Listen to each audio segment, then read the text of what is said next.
अफगानिस्तान के विदेश मंत्री आमिर खान मुत्ताकी इस समय भारत दौरे पर हैं। यहाँ उनके कई कार्यक्रम पहले से तय है। इन्हीं में से एक कार्यक्रम आगरा के ताजमहल का था, जहां विदेश मंत्री ताजमहल का दीदार करने पहुंचने वाले थे।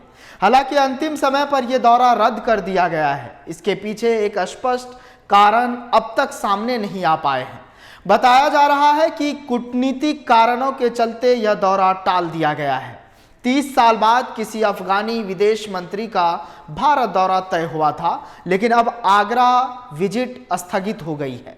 इससे पहले 10 अक्टूबर को मुत्ताकी की भारत के विदेश मंत्री एस जयशंकर और राष्ट्रीय सुरक्षा सलाहकार अजीत डोभाल के साथ बैठक हुई थी। यह पहली बार है जब तालिबान सरकार के विदेश मंत्री ने भारत का दौरा किया है। हालांकि अफगानिस्तान की सत्ता में आए तालिबान को 4 साल हो चुके हैं, लेकिन भारत ने अब तक उन्हें मान्यता नहीं दी है।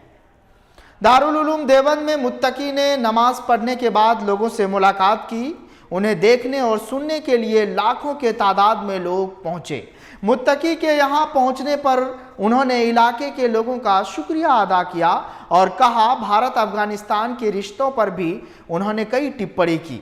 मुत्तकी से जब पूछा गया कि उन्हें भविष्य में भारत और अफगानिस्तान के रिश्ते कैसे दिखते हैं, इस पर उन्होंने कहा, बहुत अच्छा सफर है। दारुल उलूम ही नहीं बल्कि पूरे इलाके के लोग यहाँ आए हैं। मैं उनका शुक्रगुजार हूँ कि उन्होंने मेरा इतना अच्छा इस्तकबाल यानी स्वागत किया। मेहमान नवाजी की देवबंद के उलामाए इकबाल के लोगों के प्रति मैं शुक्रगुजार हूँ। भारत और अफगानिस्तान के रिश्ते बहुत उज्जवल नजर आ रहे हैं। मुलाकात से पहले जमायती उलामाए हिंद के प्रमुख मौलाना अरशद मदनी ने कहा कि आज़ादी के लिए भारत ने जो किया उससे अफगानिस्तान ने सीखा है। उन्होंने कहा कि जिस तरह हमारे पूर्वजों ने दुनिया की बड़ी हुकूमत ब्रिटेन को या शिकस्त दी, इसी तरह इन्होंने तालिबान यानी दुनिया की बड़ी ताकतों रूस और अमेरिका से लोहा लिया है और उनको धूल चटवाई है। यही वो ताकत है जो इनको आज यहाँ हिंदुस्तान में देवबंद तक लेकर आई है। अब थोड़ा देवबंद के बारे में जानते हैं। दारुल उलूम उत्तर प्रदेश के सहारनपुर जिले के देवबंद में मौजूद इस्लामी उच्च शिक्षा का केंद्र है। तालिबान नेताओं के बीच दारुल उलूम देवबंद का काफी सम्मान है। तालिबान के कई सीनियर कमांडरों और नेताओं ने पाकिस्तान के खैबर पख्तूनख्वा के दारुल उलूम हक्कानिया में शिक्षा ली है। हक्कानिया की स्थापना भी देवबंद के दारुल उलूम की तर्ज पर हुई है। मुत्तकी से जब पूछा गया कि वो देवबंद के बारे में क्या सोच रहे हैं या क्यों वहाँ आना हुआ, तो उनका कहना था कि देवबंद में जाकर लोग क्या करते हैं, मुलाकात करते हैं, नमाज पढ़ते हैं। और उन्होंने कहा कि देवबंद इस्लामी दुनिया का एक बड़ा केंद्र है और अफगानिस्तान से इसका गहरा रिश्ता रहा है। हमारे यहाँ से छात्र भारत में इंजीनियरिंग, साइंस वगैरह पढ़ने आते हैं, वैसे ही इस्लामी शिक्षा के लिए भी यहाँ आते हैं। दारुल उलूम देवबंद के मीडिया प्रभारी अशरफ उस्मानी ने बताया कि मुत्तकी साहब आ रहे हैं, हम उनके लिए यहाँ इंतज़ाम कर रहे हैं। वो जब यहाँ पहुँचेंगे तो उन्हें दारुल उलूम देवबंद दिखाएंगे। हमारे यहाँ मेहमान आते रहते हैं, वो तो अभी हमारे देश के गेस्ट हैं, हम इसी तरह से उनका स्वागत करेंगे। अब थोड़ा फ्लैशबैक में लिए चलता हूँ और बताता हूँ कि देवबंद का इतिहास क्या है। देवबंद के दारुल उलूम की स्थापना 1866 में हुई थी। इस मामले में कई सारे चीज़ों को लेकर सवाल किया गया था। खिलाफ ये हुआ कि किस तरह से जो है वहाँ पर गदर मचाया गया। देवबंद का नाम लेते ही सबसे पहले जो तस्वीर जहन में आती है या जो नाम दिमाग में आता है वो है इस्लामी संस्था दारुल उलूम। भारत की आज़ादी की पहली जंग समझी जाने वाली इस घटना को मुगल साम्राज्य के पतन से जोड़कर देखा जाता है। अंग्रेज सरकार ने इस घटना के बाद कई मुस्लिम संस्थाओं को बंद कर दिया था और सैकड़ों इस्लामिक विद्वानों को या तो फांसी पर लटका दिया था या सालों के लिए जेल भेज दिया था। जिंदा बचे इस्लामिक विद्वानों ने एक साथ मिलकर इस मदरसे की 30 मई 1866 में स्थापना की थी।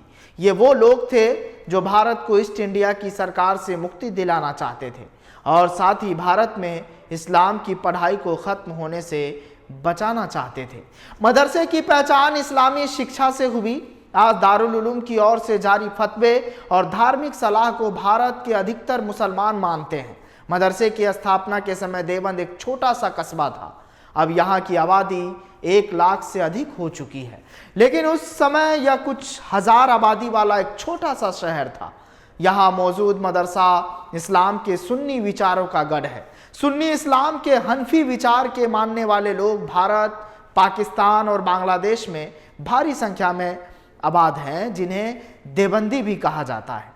दारुल उलूम हक्कानिया पाकिस्तान के पेशावर से लगभग 55 किलोमीटर दूर अकोरा खटक में स्थित है।